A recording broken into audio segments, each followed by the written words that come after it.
महर्षि दुर्वासा का श्राप। महर्षि दुर्वासा स्वभाव से बहुत ही क्रोधी थे। वे सतयुग, द्वापर और त्रेता युग तीनों ही युगों में रहे। ऋषि दुर्वासा एक महान तपस्वी थे और उनके तपोबल में इतनी शक्ति थी कि उनके द्वारा कही गई बात को विधाता भी नहीं टाल सकते थे।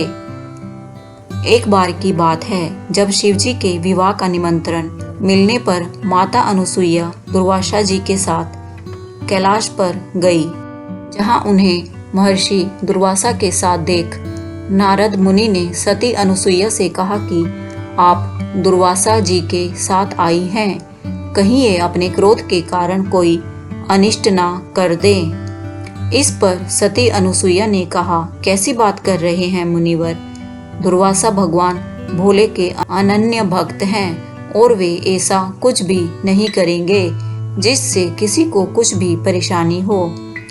लेकिन हुआ वही जिसका नारद जी को डर था। सब कुछ बहुत ही सुखद चल रहा था। सभी देवी देवता आपसी मतभेदों को भुलाकर पूरे हर्ष और उल्लास से महादेव की बारात में शामिल होने पहुंचे थे। विवाह की सभी विधियां एक एक कर संपन्न की जा रही थी। महादेव का पहले भस्म, फिर दूध और फिर जल से अभिषेक किया गया और इसके उपरांत भगवान नीलकंठ को भांग का भोग लगाया गया और यही प्रसाद वहां मौजूद अन्य लोगों को दिया गया। इस प्रसाद को ग्रहण करने के बाद वहां का माहौल एकदम से बदल गया और सभी लोग भांग के नशे में झूमने लगे। और इसी बीच भगवान शिव के किसी गण ने महर्षि दुर्वासा से अभद्र व्यवहार कर दिया। इसके बाद महर्षि दुर्वासा अत्यंत क्रोधित हो गए और श्राप दे दिया कि तुम लोगों ने जिस रूप में मेरा अपमान किया है, इस रूप को देखकर कन्या पक्ष के लोग मूर्छित हो जाएंगे और भगवान शिव का इस वैरागी रूप में विवाह नहीं होगा।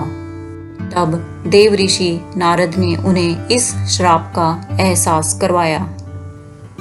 तब उनका क्रोध शांत हुआ और उन्होंने भगवान शिव से क्षमा मांगी और उन्होंने कहा, हे भगवान, मैंने क्रोध में आकर इतना बड़ा अनर्थ कर दिया, मुझे क्षमा करे।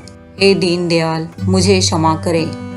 तब भगवान श्री नारायण ने कहा कि यह सब नियति का खेल है, आप तो मात्र एक साधन है, यह नियति ने पहले से ही तय कर रखा था।